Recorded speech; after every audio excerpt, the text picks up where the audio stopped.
Bonjour à tous. Hi, everybody. Just a quick hello. Thank you for a great send off. It was so nice. People praying for me, coming round to pray for me. Thank you for those people who sponsored my flight. The last place I'm staying is Airbnb, so the accommodation, lots of gifts. I'm so blessed and overwhelmed at how good God is. Um, yeah, so much easier flying here. Last year I drove 2 days. It was just hours, a morning I was here.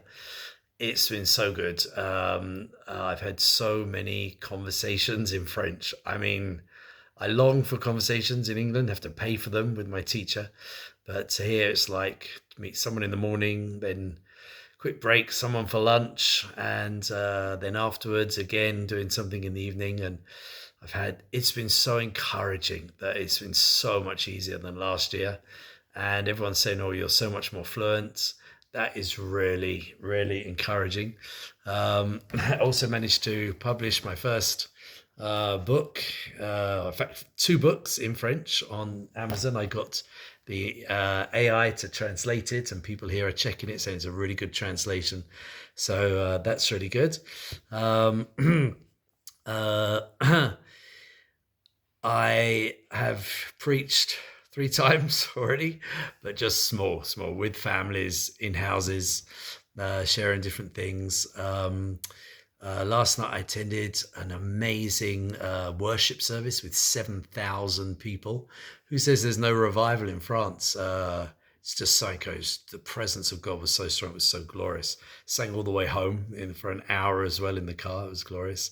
The thing to pray for, the only problem is when I'm chatting for so long in French, I do get a headache. I mean, 9 hours in a day talking French, I have to think all the time. So, but God's been good because, like, in between, right, I have 2 hours and then an hour off, and then another 3 hours going for somewhere for lunch. I'm like crying out, God, take away this headache, help me with my French, take away this headache. And yeah, it's been lifting. I mean, it's been God's been good. It's been really, really good like that. But still, a little bit of a battle. Sometimes people speak too fast. I can't understand, or they'll maybe find it hard to talk to me for long, and so therefore they will talk to each other, and you feel a bit on the outside. When they talk to each other, they talk fast. When they talk to me, they talk slow. This is the challenge of missions. I know I keep saying this for Regions Beyond, our vision for realistically, we have to invest in learning language. You've got to be fluent. It's just a few words is just not enough. What we did at school, and it just is useless. We need to really, really work on the language, and that's during that period when you're learning the language, is sacrifice because you feel like you're on the outside. The food, the difference between the food, the culture, the poverty when you go on missions is nothing in comparison. The culture shock is nothing. Even leaving people behind is nothing compared to the immersion. No one here speaks English. I think one person a tiny bit for a little time has spoken to me in English, but it's totally you're in this other language. It's like you're underwater, and that is the issue with mission. That's the Tower of Babel. That's what God did to stop people mixing too much. It was God's intention, and we have to invest in language.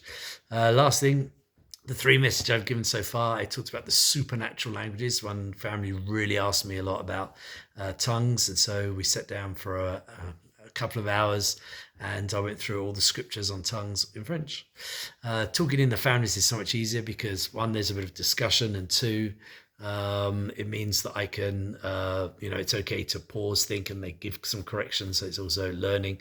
The second message I gave on the entire book this morning to one family, 3 John, the third letter of John, I went through in its entirety explaining. If you know about 3 John, he was another missionary, you'll know why. It's just an amazing, the purpose of that book is just so glorious. And then one family, the best one was I did the Exodus 25:31-35 on the lampstand in the temple. And if you count the parts on one side in the middle, it's 39. 3 branches, one branch in the middle with 3 or 4. Each flower has 3 parts, so it adds up to 39. And on the right side, it's 27. So the 39 books of the Old Testament and the 27 books of the New Testament, total 66. Amazing that the only light, there was no windows in the holy place. The only light was the lampstand. Thy word is a lamp to my feet. The only source of all doctrine is not denomination, not Hebrew, not visions, not even our church doctrine, though all those things are really, really important. But the ultimate authority is the Bible, the 66 books of the Bible. And so God bless you. Take care. See you all soon. Au revoir. Bientôt.